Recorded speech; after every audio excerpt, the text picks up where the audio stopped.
Chapter 2 is called Atoms, Molecules, and Ions. It's all about looking at the subatomic particles that make up the atom and the general idea of what an atom is.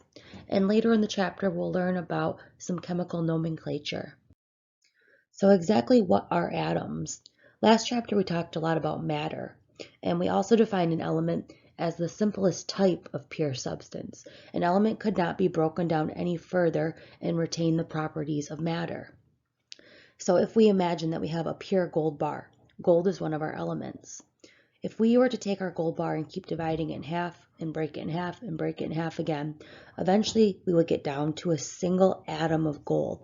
The atom represents the smallest amount of gold that we can have.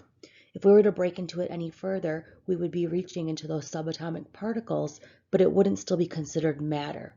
So an element is the simplest type of pure substance, whereas an atom is representing the smallest amount of matter that we are still considering matter. If we were to break the atom down any further, we would see that it's made up of three basic subatomic particles: protons, electrons, and neutrons. This represents a basic model for the atom. In the center, there is a very dense nucleus. The nucleus contains almost all of the mass in an atom, and it is containing protons and neutrons. The electrons essentially have no mass and are spaced out in different layers around the nucleus. Later, we'll learn more in depth about where those electrons live and how they're involved in chemical reactions. The three different subatomic particles have different charges and relative masses. Protons are often represented with a P. They have a charge of +1, so protons are positive. And they have a relative mass of 1 AMU. AMU stands for atomic mass units. Neutrons are represented with the letter N. They are neutral, so they have no charge, and they also have a relative mass of 1 AMU. Remember, protons and neutrons are both found in the nucleus, so that's why the nucleus houses all the mass. Electrons are represented with E, and they have a charge of -1. So electrons are negative, and they have a relative mass of 0, so they essentially have no mass. When we look at a tile for an element on the periodic table, we can determine how many protons and electrons it has. The number that's usually on the top, and it might be in the center or it might be off to the right, represents something called the atomic number. Atomic number is symbolized by the capital letter Z. And specifically, it is how many protons live in the nucleus of an atom. Next, you'll see the 1 or 2 letter element symbol, so He is the symbol for helium. And on the bottom is the atomic mass. And we'll come back to talking about the atomic mass later. That's the decimal number that you see at the bottom of an element tile. So as you look on the periodic table and you go from one tile to the next, as if you're reading from left to right, you can see that the elements are increasing by their atomic number. It's getting one bigger each time. So the number of protons in the nucleus of an element is what makes one atom different from the other. So if an atom has a different number of protons in the nucleus, it's a different element. But all atoms of a particular element might not have the same mass, even though they have the same number of protons. This leads us to something called isotopes. Isotopes are atoms that have the same number of protons, therefore they're the same element, but they have a different number of neutrons in their nucleus. Elements that have isotopes, the isotopes can have varying properties. They might be very different from one another. We can look at the 3 isotopes of carbon, for example. There's carbon-12, carbon-13, and carbon-14. Since all of them are carbon, we can count the number of protons in the nucleus, and it should equal 6 for all of them. So we would say Z, or their atomic number, is equal to 6. 1, 2, 3, 4, 5, 6. That's not going to change between the isotopes. If they did, they wouldn't be carbon anymore. But what changes is the number of neutrons each of these has. So neutrons are neutral and are represented by the pink spheres, 1, 2, 3, 4, 5, 6. So in carbon-12, there's 6 particles in the nucleus that are giving it mass. If we add together the neutrons and the protons, that's where we're getting the number designation. Carbon-13 has 6 protons and 7 neutrons. And carbon-14 has 6 protons and 8 neutrons. Carbon-12 is the most common isotope of carbon.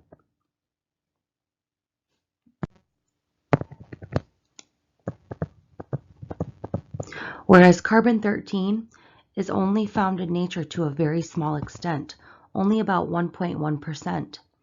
And you may have heard of carbon-14 before. It has to do with radiocarbon dating. It's a radioactive isotope that's only found in trace amounts.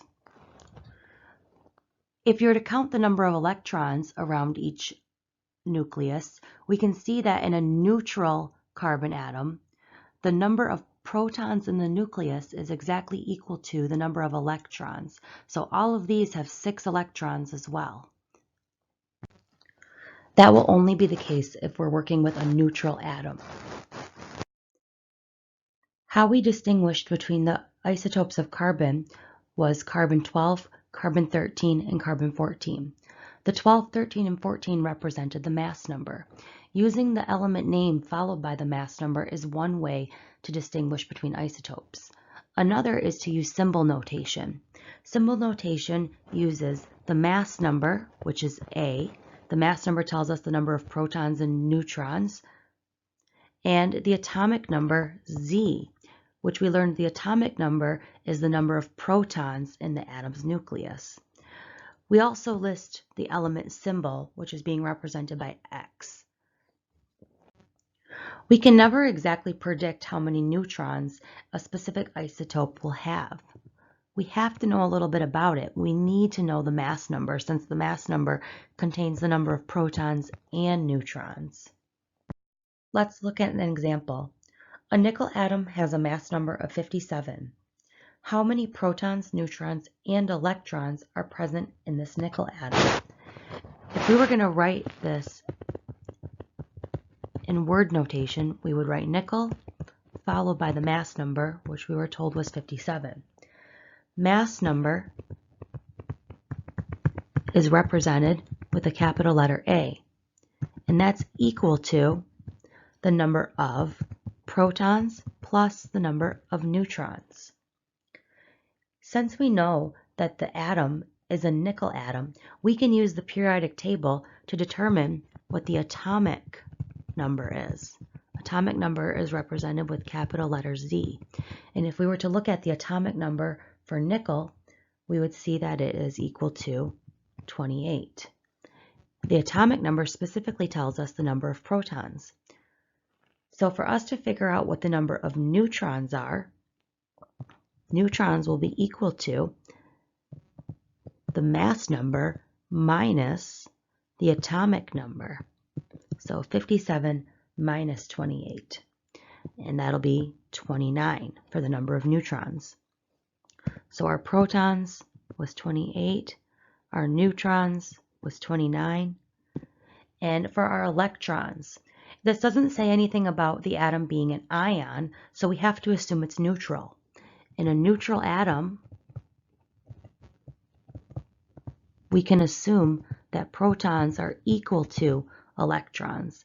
So in this case, our electrons will be equal to 28.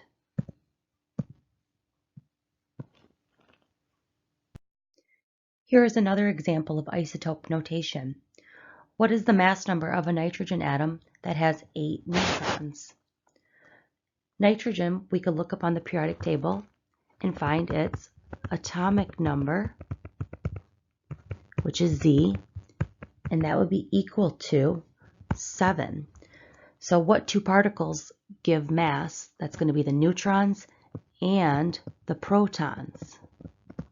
So the mass number, or A, will be equal to protons plus neutrons. We just said that protons was equal to 7, and the number of neutrons will be 8. We had to be told that. So the total mass number will be 15. And how would we write the symbol for this isotope? So that symbol notation will be the element symbol, nitrogen, and the mass number will go in the upper left corner, and the atomic number will go in the lower left corner. So this will be N15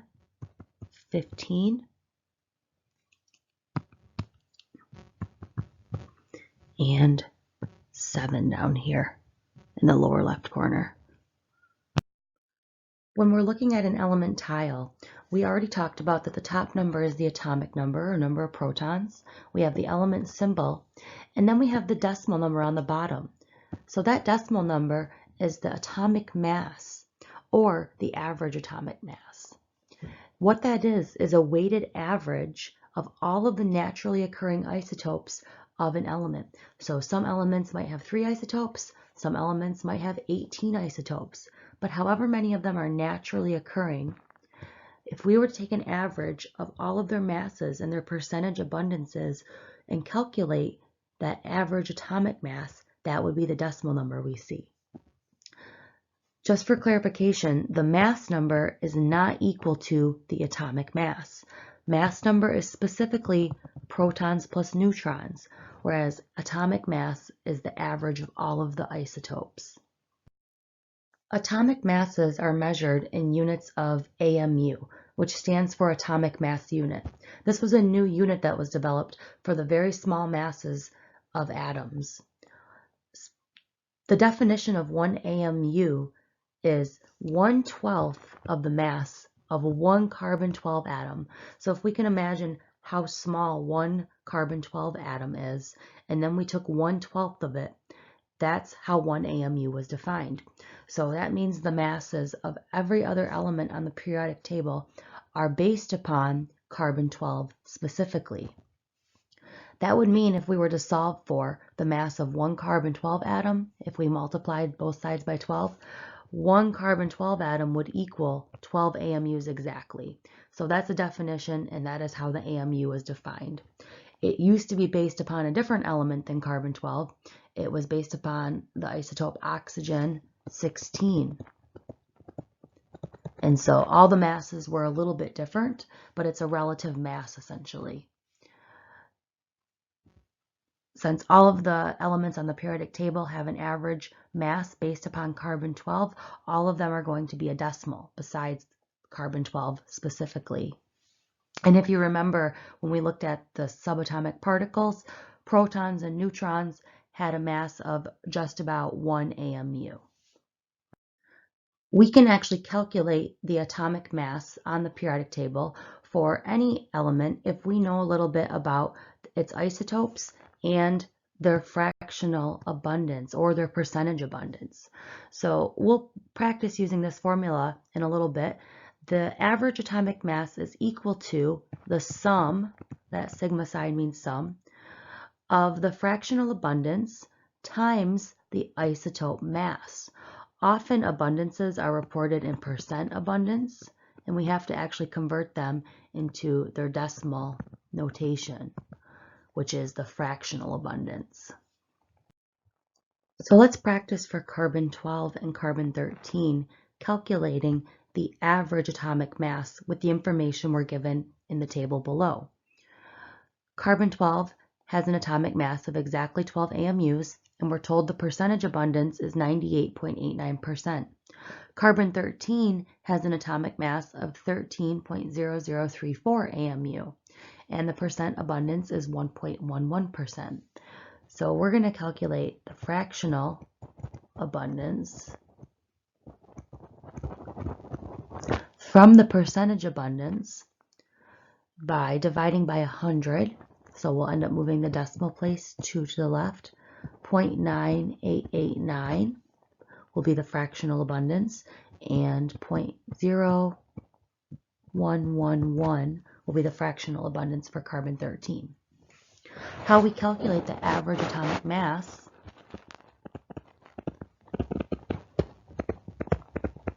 is we take the mass in AMUs times the fractional abundance. So carbon-12 has a mass of 12 AMU, and we multiply by 0.9889. And then we're going to sum them together. We have one more isotope to consider, which is carbon-13. It has a mass of 13.0034 AMU, and we're going to multiply by its fractional abundance, 0.0111. What we get should match the average atomic mass reported on the periodic table. So if you go ahead and try that, you should get 12.01 AMUs, or atomic mass units, and that's what it says for carbon. So you can always check your work at the end. Let's try another. Calculate the average atomic mass of magnesium, which has 3 naturally occurring isotopes. So we have magnesium 24, 25, and 26.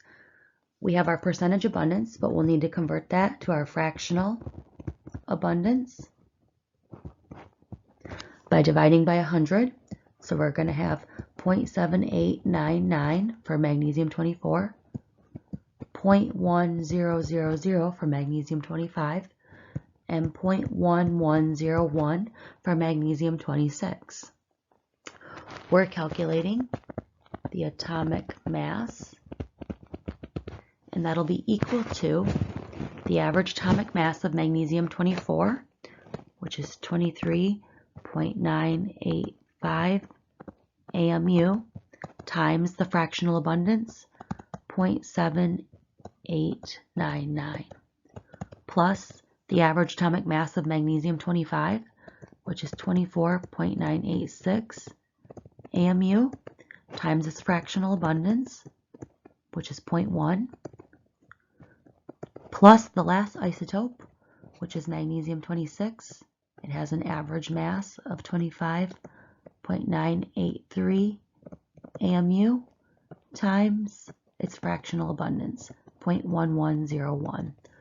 So if we calculate what we get for our average atomic mass from all 3 isotopes, it should match what we read on the periodic table for magnesium, 24.305 AMU, or atomic mass units.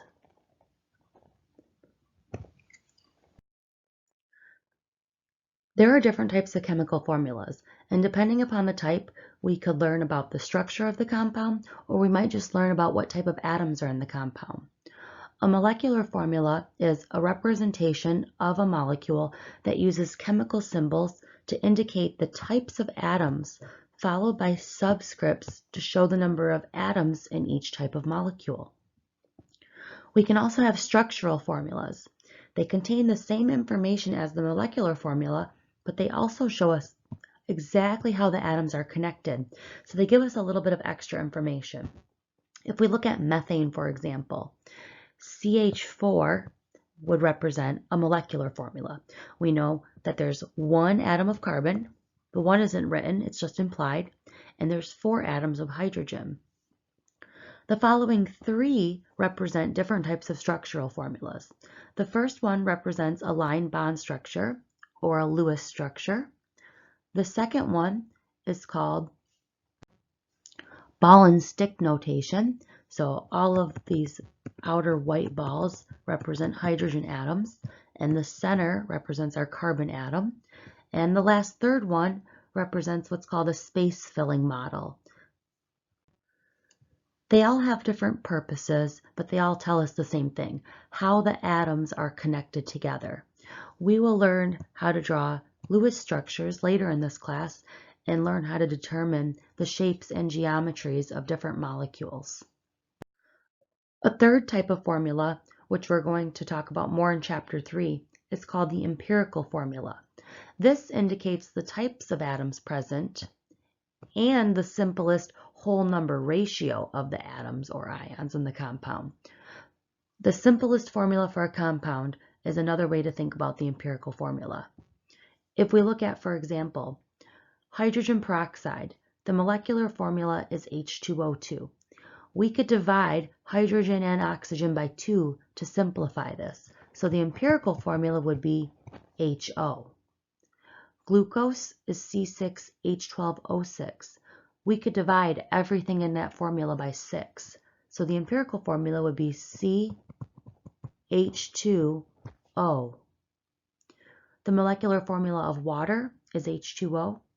That doesn't have a common factor that we could divide 2 and 1 by, except for 1. So in this case, the empirical formula is the same as the molecular formula, H2O. Lastly, caffeine, C8H10N4O2. We could divide everything by 2 to give us the empirical formula. So C4H5N2O would be our empirical formula for caffeine. In the next chapter, we'll see that there's a way that we can solve for the empirical formula of an unknown, and we could actually work backwards to figure out the molecular formula or the true formula from that simplified empirical formula. Next, we're going to look at different regions of the periodic table. We looked at an individual element tile and talked about the atomic number and the atomic mass. We can see that the periodic table is increasing in atomic number as we build our way up, but there are also some special families and groups that we are going to learn. This is the extended periodic table. The periodic table is long, and so this chunk right here is usually removed and listed below. But if you ever see this version of it, this would be the full extended periodic table. When looking at the periodic table, the horizontal rows are called periods. Each row or period has a number. So the first row is called period 1. The second row, period 2, period 3, period 4, period 5, and period 6. When we look at different columns of the periodic table, those are called groups or families. Elements that are in the same family often have the same chemical reactivity, meaning they react in the same way. If we look at the periodic table, we can number our families. Group 1A is called the alkali metals. Group 2A is called the alkaline earth metals. Group 7A is called the halogens, and Group 8A is called the noble gases. The lower block, which is often referred to as the B group elements, is called the transition metals. And those two lower rows that are removed from the extended periodic table together are called the inner transition metals. The first row is called the lanthanide metals, and the second row is called the actinide metals. Also, the first 2 columns and the last 6 columns together are called the main group elements or the representative elements. That's because we can predict the reactivity in the first 2 columns and the last 6 columns. They represent the chemistry that we're going to be studying. So main group and representative are used interchangeably. You're going to want to know the common family names and groups that we just listed. You're going to want to have a periodic table out by your side while we do the following. Tell which element is described by the following: the third period halogen. So we know from our last slide that halogens are family 7A, and third period would represent the third row down. So if we go to group 7A and look down at the third period, the element would be chlorine, or capital C lowercase l. The second period alkali metal. So alkali metals are in group 1A. Second period means second row. So that element it's describing would be lithium. The third member of the fourth period transition metals. So which element is third? So what is our third element?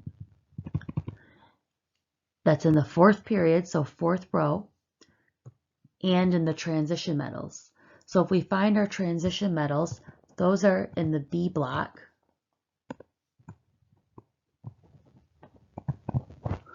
And if we find the fourth period, that's our fourth row. So we count over 3. Scandium, titanium, vanadium. So that's vanadium, which has the symbol capital V. The periodic table also tells us which elements are metals, nonmetals, and which are metalloids, or otherwise called semimetals. Those are halfway between metals and nonmetals. They have properties of both.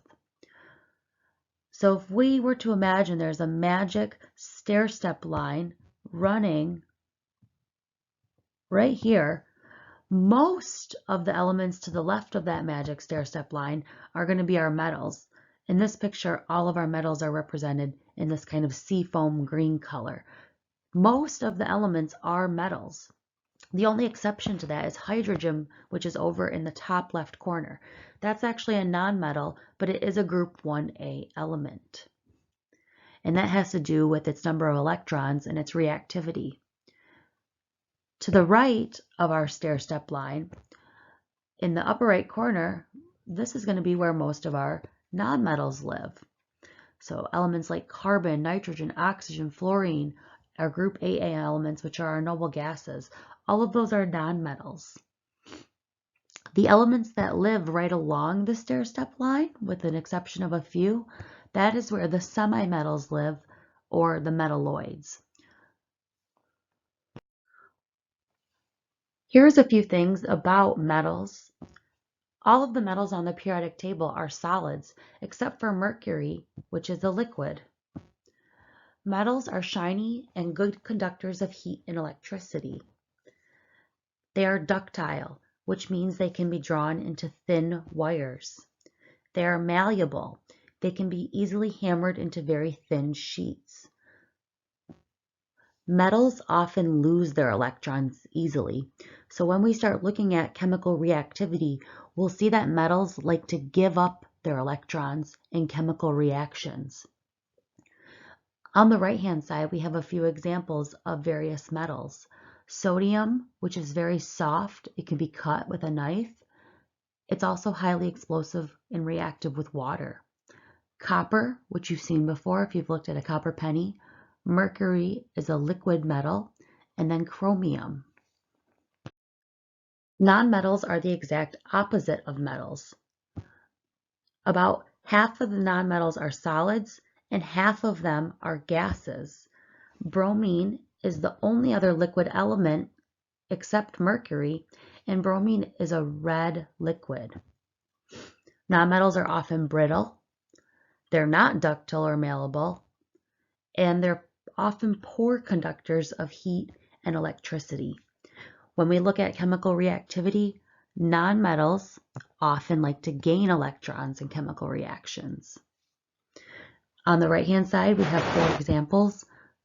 Carbon is a very, very, very common nonmetal. It's often the study of organic chemistry when we're looking at carbon. And we have 3 halogens: chlorine, which is a pale green gas, bromine, which is a red liquid, and iodine, which is a purple solid that easily turns into a gas. Metalloids have properties of metals and properties of nonmetals. They fall somewhere in the middle. So their properties are a cross between both of them. They are often shiny like metals, but they could be brittle like nonmetals. If you've heard of semiconductors, they only partially conduct electricity. That's what many of the metalloids are. They're semiconductors. Silicon is a very popular metalloid. Silicon is found in many electronics and non-small chips inside of our cell phones.